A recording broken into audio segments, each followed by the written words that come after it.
it tonight to talk about relationships and the pitfalls that you can get into when your relationship is not spiritually anchored.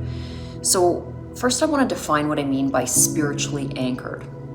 Essentially, when you enter into this special relationship, a couple's relationship with another individual, and if the structure or the morale that you are operating from or living your life from, if you don't have any kind of spiritual anchor, you're essentially setting yourself up for a lot of failure. And here's the reason why. When an individual is spiritually anchored, they have certain parameters and characteristics that guide them in terms of having this proper infrastructure within themselves to be a really, really great partner. Just by the very mechanism of having that spiritual center, you, by way of that, have the tools in your toolkit to be nurturing, to be compassionate, to be understanding, to come from a place of honor and righteousness and care for other individuals, okay? And you take other individuals' feelings and, you know, their whole being into consideration when you are making decisions and when you're interacting in the relationship.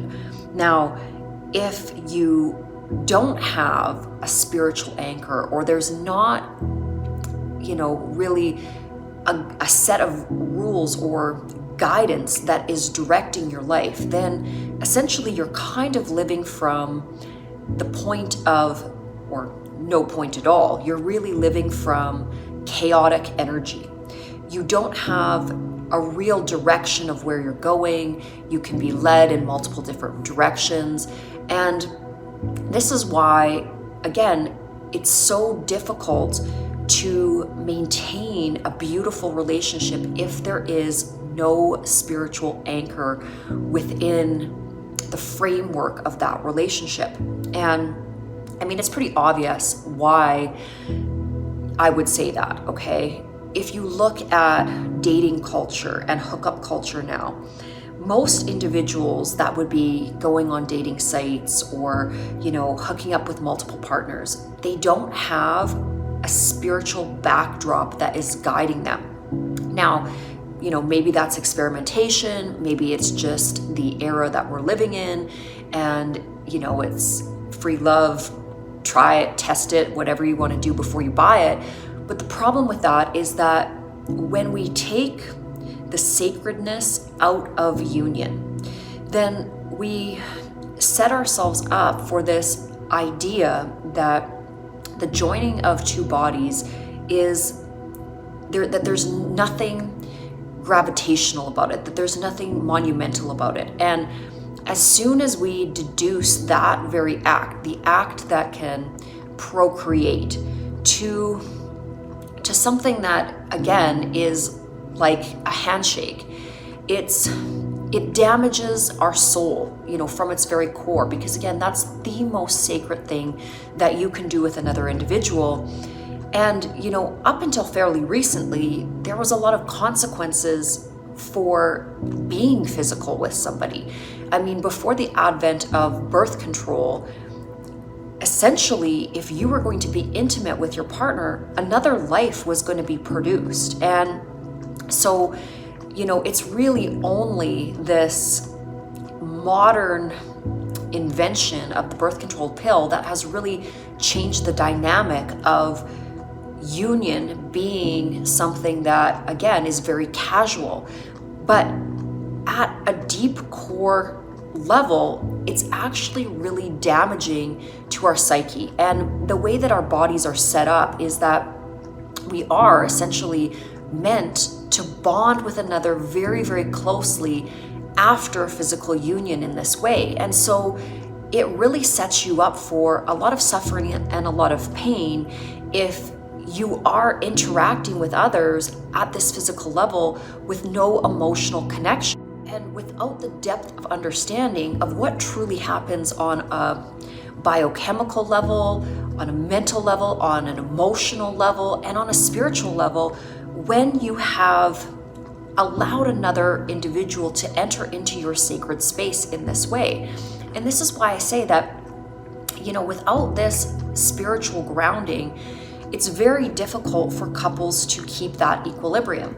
And here's the other thing. If only one individual in the relationship has this spiritual sort of central point that they rotate around, that they call to, that they see as their guiding force, the breakdown in the relationship will ultimately come fairly quickly due to the fact that, again, usually morals are not truly in alignment if one partner is spiritually grounded and the other has, no desire to seek that spiritual path. Now, when we look at instances where neither individual is interested in spirituality or interested in a higher power or looking to that guidance, there are definitely instances where, individuals will, hold themselves to a high regard,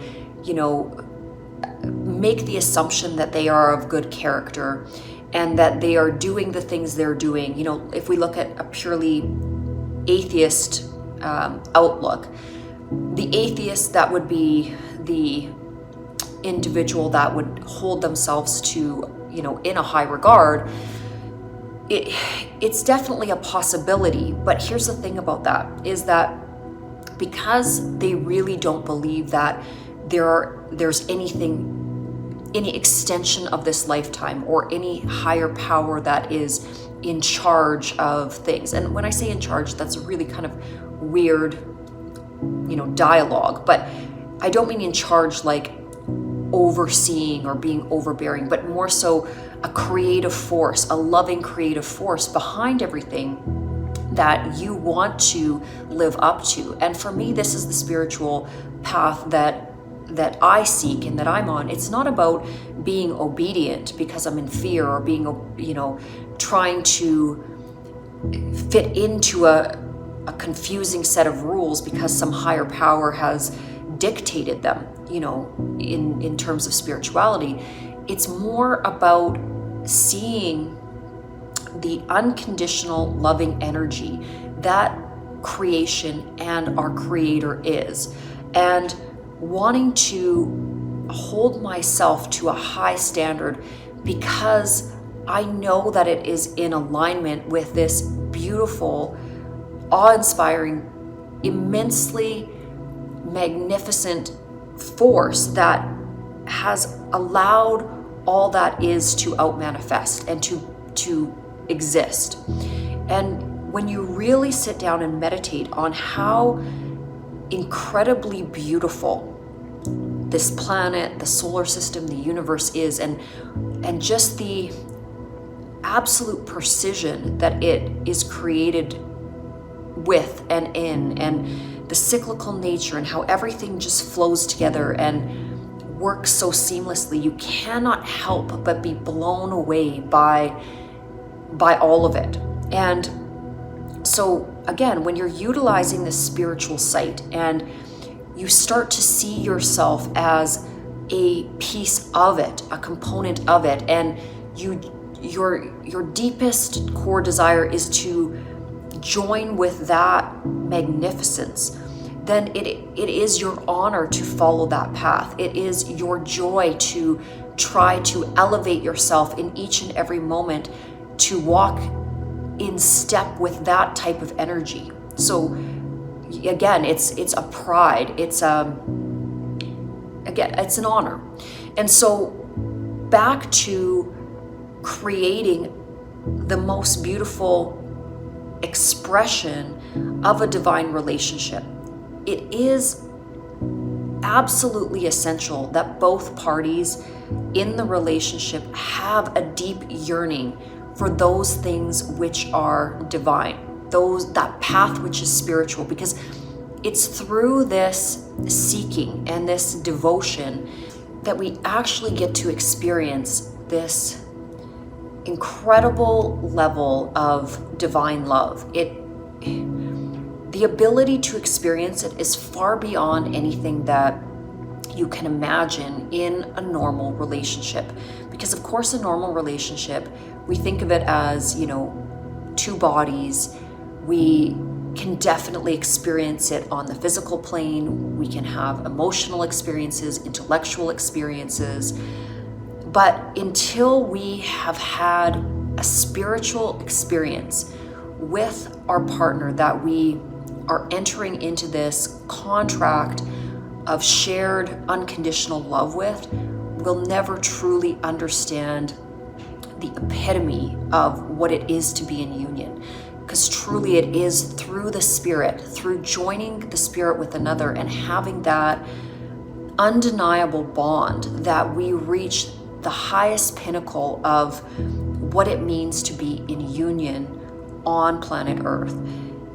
Again, I am a little bit tired this afternoon, this evening. I'm at the end of my day, so I don't have as much, really intense energy when I'm making this video, even though to me this is one of the most exciting topics that I can speak about. But when you are out there, when you are trying to put together your most beautiful relationship, that long-lasting, forever relationship, really one of the core things that you have to implement into this journey is spirituality. And oftentimes it's really going to take you settling into your own spiritual path and really, embarking on your own spiritual journey before you ever end up meeting that individual that is going to be able to walk side by side with you down that path.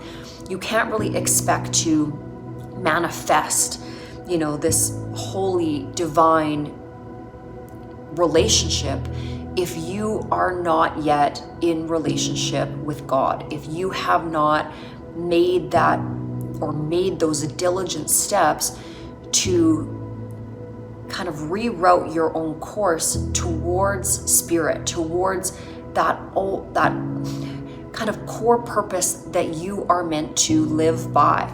And you know what, you'll know it. You will 100% know when you're off track. You have kind of this little voice inside you that every time you're not really doing or living in the highest vibrational way possible, you have that little voice inside that says, you know what, you could have done better.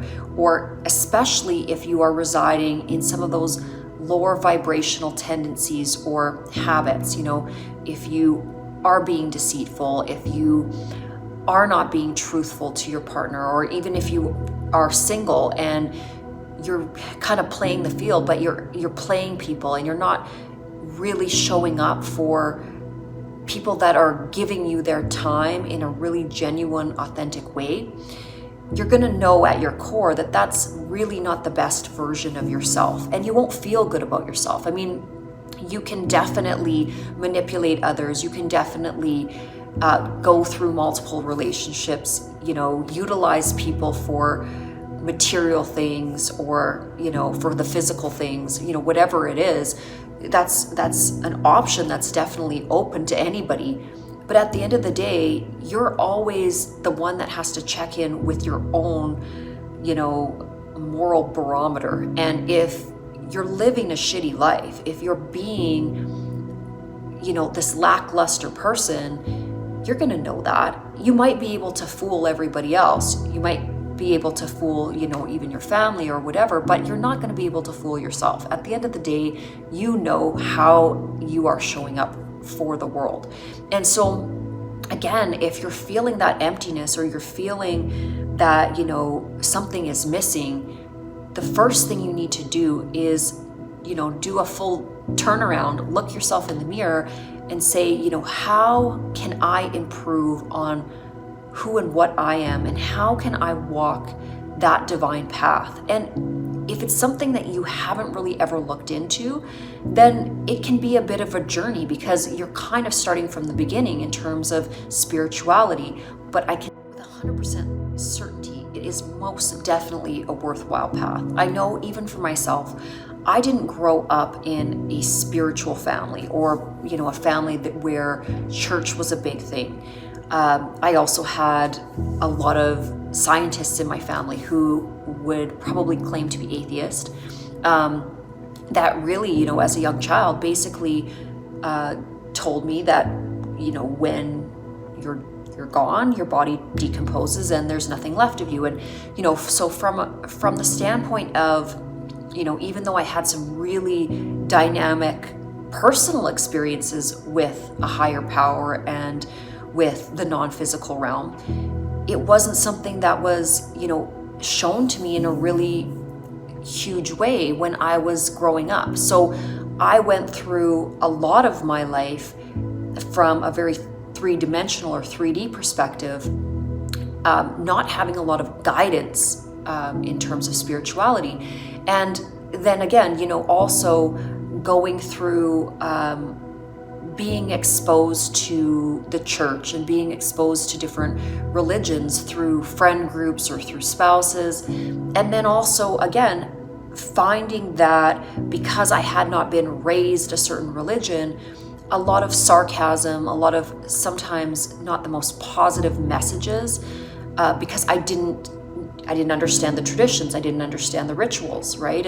And coming from not knowing those things, I also had a lot of questions. And what I found was that in a lot of religious institutions, that people don't enjoy questions. You're just supposed to, listen to what's said, and whether you understand it or not, you just listen.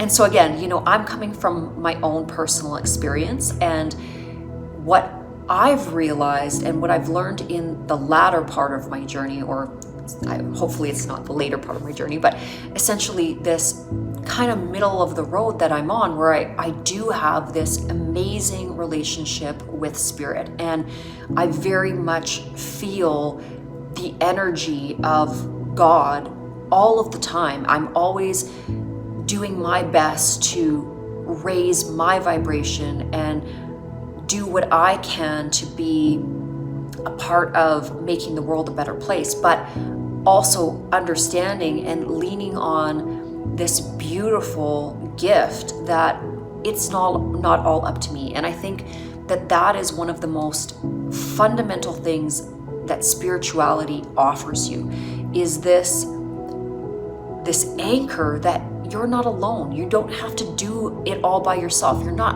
required to save the world. The world is going to be okay, and you're a beautiful part of it, and you're growing with it and in it, but that there is this force that is in charge of everything, and again, there's those words, in charge of, but there's this force that has it under control beyond what you can even conceive. And settling and surrendering into that beautiful truth will be a game changer. And then finding that individual that wants to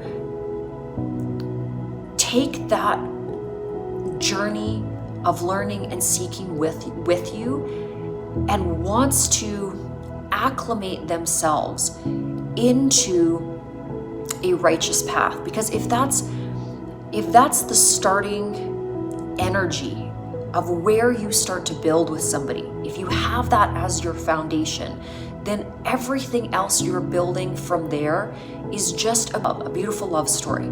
So hopefully this video offered you some sort of inspiration. And if you haven't found that perfect divine union yet, don't be upset about it. Don't be stressed about it. Just realize that part of the journey is for you to realize and rechart yourself onto this path of communion with a higher power, of union with God. And once you've done that, and once you've solidified that within your own soul's journey, that's when you're going to be vibrating at that very high level, that you call in that other individual that is just essentially perfect for you and perfect for your journey.